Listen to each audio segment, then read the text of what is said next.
I lost my son to congenital heart disease, and he did not survive the open heart surgery at the age of 1 year and 6 months. He was the greatest blessing I had in my life. Everyone kept telling me things will get easier with time. I know that no matter how much time goes by, I'll still be missing my baby and everything sweet about him. Mother-in-law and I were in constant conflict. Things always been bad between us, but in those months we reached our limit.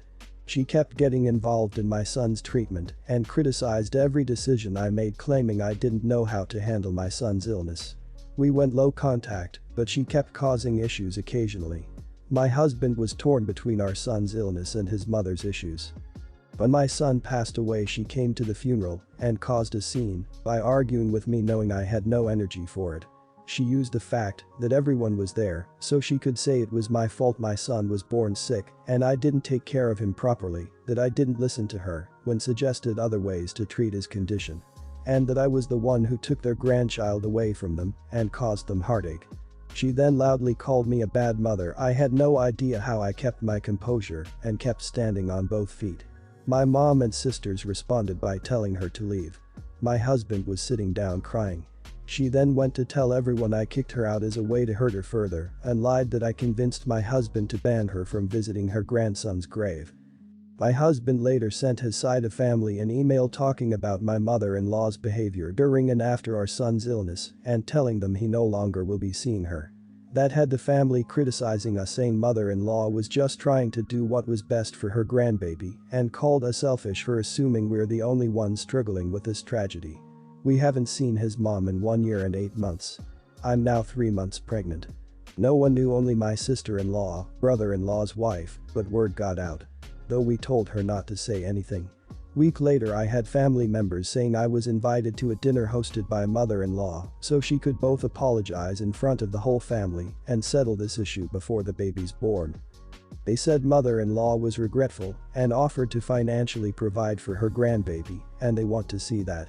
I refused, but my husband surprisingly wants me to go.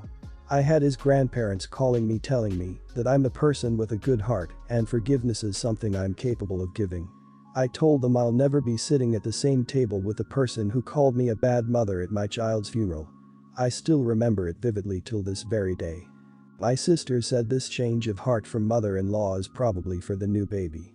It could be, but I insisted I wouldn't come. They're saying I'm making hard for everyone to move on and past this unresolved pain and should really go. This whole thing's making my skin crawl. Mother-in-law's looking for a way to control you so you won't go rogue with her precious grandbaby's parenting this time. You are a wound to her. Nothing more. Do not accept anything. Do not see her. Do not give anyone on your husband's side of the family any information you do not want her having.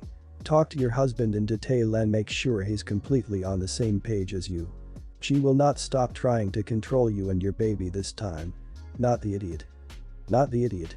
If you're looking for permission, here it is. You never have to speak to her ever again.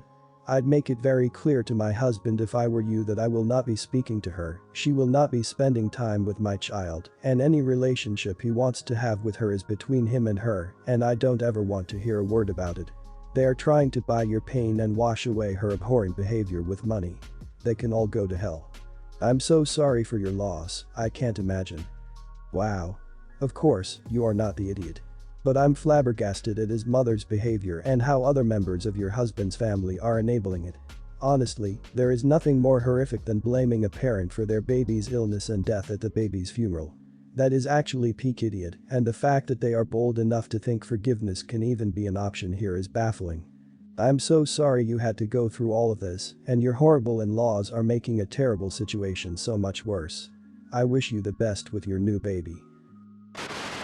I've been babysitting for my sister, Liana, and her husband, Lenny, since I was 15. They have 4 kids, their oldest who just turned 4 and are twins, Julian and Jeremiah, their 2-year-old who has special needs, Vanessa, and their youngest, an 8-month-old named Isabel. Though they are a handful, I love my nieces and nephews and absolutely love babysitting them when I can.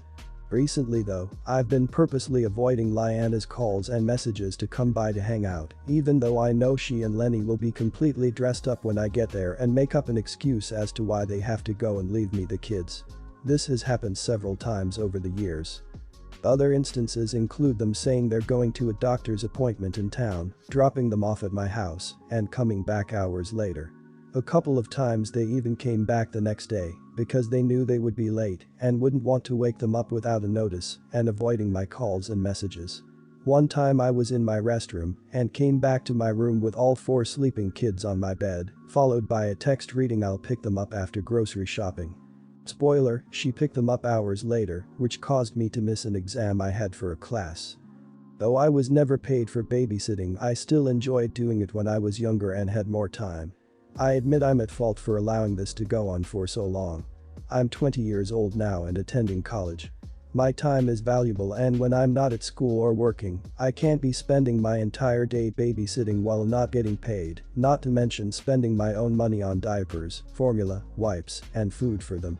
They always ask about my school and work schedule to see when they can drop them off so they can have fun with their aunt. So this semester I decided to lie about my schedule, because after having multiple talks with them asking if they could please ask me if I'm available first, pick them up when they say they're going to, and to bring me the supplies I need, they still don't listen. Am I the idiot for purposely lying about my schedule and availability to avoid babysitting? Not the idiot. I get it. Make your stance crystal clear and tell them, in a politely worded text or email, that you will no longer be offering or accepting babysitting services, defined as being the sole adult responsible for watching any or all children, unless it is a legitimate and justifiable emergency. You're the biggest advocate for your own life. Own it. If they get upset, which they probably will, then shrug and be on your way, assuming this would not put you in any physical or financial danger. Not the idiot. People get incredibly entitled about their babysitters. You need to wean them off you in whatever way causes you the least drama. Saying you're too busy to watch their kids for hours without notice isn't even a lie anyway, you already missed an exam because of it. To this day, my aunt thinks I was an accident because my mum was her babysitter at the time, and if she knew my mum had gotten pregnant on purpose, she'd have been furious about the loss of babysitting services. Not the idiot. But maybe just say you have a really heavy class load this semester, so you can't accurately predict when you will have time that you won't be needing to use to study, but you'd love to try to babysit for them once a month or so. Be proactive about reaching out to set a date so they can't steamroll you. Go to their house and use their supplies. Then start studying in the library on campus, maybe even with study buddies from your classes. Really, do whatever works for you. Good luck. Some context. I live in Canada, and my wife's niece wanted to come visit us for a few weeks. She's 22, I've known her since she was 4. Her dad walked out on her family when she was 8. She's very sheltered by her mother. Anyway, I told my wife it was fine with me if she visits. She's a good kid, and our 5-year-old son loves his cousin and really wanted to see her. But then my wife goes, and she, the niece, wants to bring her boyfriend, he's 47. I'm 41, my wife is 42. I was like, you're kidding, right? She wasn't kidding. At first, I was like, hell no. But after about a week of talking, I gave in, with one caveat. I told my wife that if this dude is staying in our house, I'm going to ask some questions he might not like. She wanted to know what kind of questions, and I gave her some. 1. How did you guys meet and who made the first move? If the dude made the first move, it's weird. 2. Has the dude been married? Does he have kids? 3. Why are you, the dude, dating such a young woman? 4. Are you, the dude, aware of the young woman's history with her father? 5. What's the end game here? A serious relationship, marriage. Have you, the dude, discussed what will happen if the young woman gets pregnant? I know, I'm not the girl's father, but no one else in her family is asking these questions. Her mother is fine with the relationship, which boggles my mind. So, fast forward to the visit. Niece and old dude show up. I'm cordial. I wait till evening, after everything is settled and dinner is over, and I invite the dude to join me on the porch for a beer. Just me and him. Then I start asking my questions. After only my second question, the guy starts getting defensive. He told me this is none of my business. I got a little pissed at that. I told him he's staying in my home for a week, I can ask him a few questions. And the girl is my niece, I'm not out of bounds here. He told me I was making him uncomfortable. I replied that I'm uncomfortable having a dude who's clearly taking advantage of a young girl stay in my home. I said you can answer my questions and act like you're a stand-up guy, or feel free to hit the freaking road. Well, he left. My wife and niece were upset with me. They said I acted like a jerk and that, if my niece is happy, to let it go. Again, I was told it's none of my business. They have since broken up, which I am glad about. Not sure if my actions were the cause. So am I an idiot for questioning this guy? Not the idiot. Yes, she's an adult, yes she can do what she wants. But she clearly has daddy issues and the guy's taking advantage of that vulnerability. With an age gap like this, it's hard for there not to be a power imbalance, which can be hard to see for someone at 22 with little experience with relationships and adult life, as it's all pretty new. Asking some pointed questions while the man was staying in your house seems fair enough to me, as long as you weren't being too accusatory. That he quickly became defensive may be telling. Not the idiot. The fact he got defensive is a red flag. It's not a huge deal to have an age gap as it's becoming more prominent. However, I can understand where he may have become uncomfortable. But in the past, my boyfriends have been questioned. And I've been questioned about my intentions with someone's son, as well. I personally feel it's just something you become accustomed to when you start dating. Not every family does this. But a vast majority of people go through this phase with their SO family. You're the idiot. Not because I think your assessment is wrong, or because I wouldn't have the same questions, but because you should have talked to the niece about it first.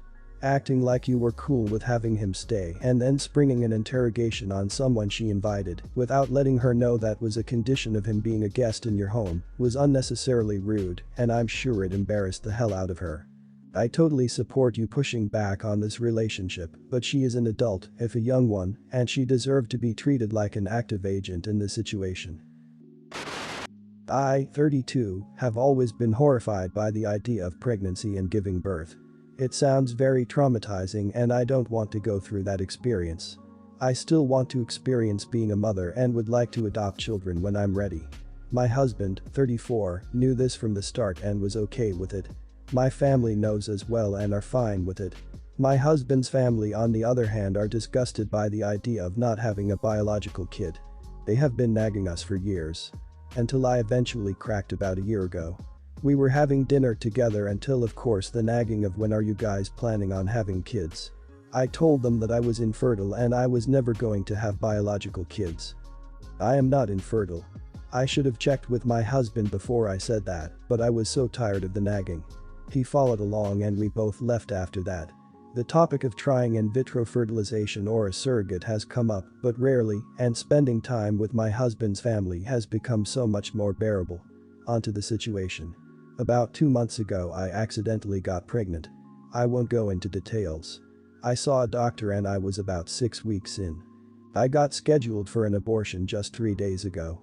At the time my husband didn't want me to. Not wanting a bio kid was one thing, but getting rid of our child after I was pregnant was different for him. I told him I was sorry, but I'm not willing to go through pregnancy and birth, so I went through with it. The day after I got the abortion I got a call from my mother-in-law. She screamed at me for lying to her and aborting her unborn grandbaby. I was really confused about how she knew. I later talked to my husband about it. He said he told her.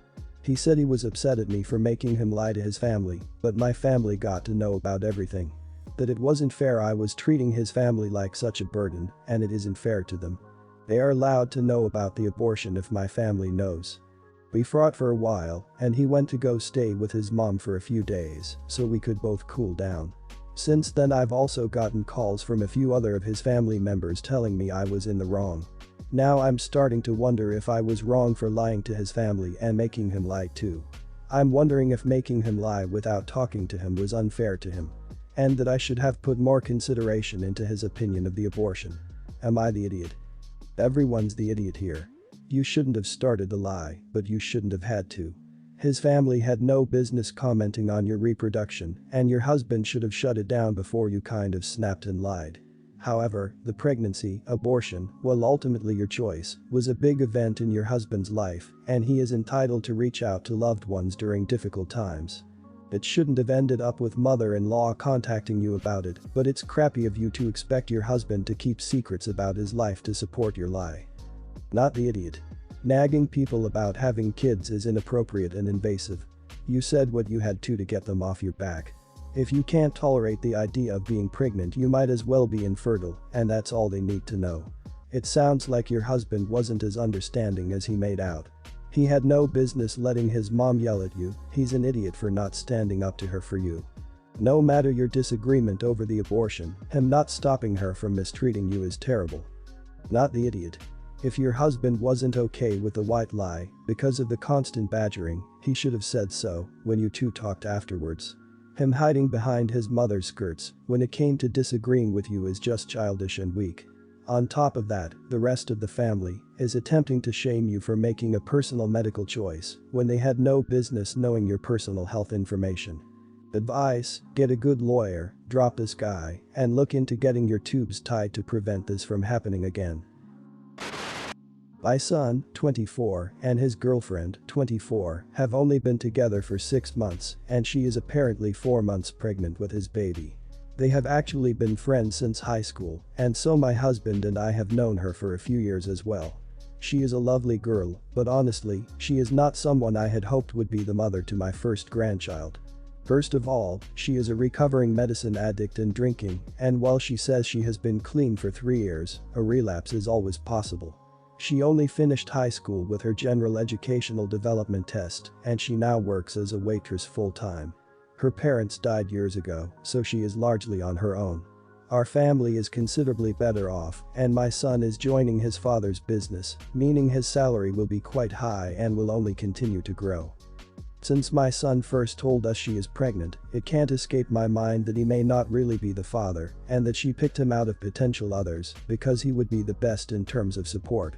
My son is pushing us to help her with some of her pregnancy expenses, and I told him we would under the condition that she get a paternity test first. He completely blew up at that, accusing us of disliking her, untrue, and not wanting to the grandparents, also untrue. He says he loves her and trusts her, and that he can't wait to meet his baby. I get that, but I think he's being idealistic. If he wants our support, we want a paternity test first. If the baby is truly his, then we would be happy to welcome her into our family, and we would be happy to help her out. Am I the idiot? No idiots here, I see both sides of it. You guys get to choose what you do with your money. You don't have to help her if she won't follow your request. Even if he is the father, you don't owe either of them anything as far as the baby goes. I see whose sides because it sounds like you don't trust her from his perspective. I think I would personally support my son's best interests and support him regardless, but ultimately your money to do with as you see fit. You would be the idiot if you don't change tactics. Do you actually think this girl will want anything to do with you once their baby is born, assuming it's his? You're setting yourself up for lifelong issues with your son's family, and believe me, he will choose them over you any day. With all of this being said, you do have the right to ask for a test. You will never be able to turn this around and become a close and functional family if you don't proceed with kindness. Remember, she's also going through so much right now. What she needs is support regardless of paternity. Everyone's the idiot here. It's pretty obvious you don't think well of her, getting off alcohol and staying off for 3 years, and counting is a hard thing to do, and she should be commended for that, rather than looked down on, and seems to be a hard worker. Her job isn't something to look down on her for, either, but at the same time, your son is 24, and so is his girlfriend. They're adults who shouldn't be asking mommy and daddy for help with pregnancy expenses, and it's your money. So you can spend it as you wish.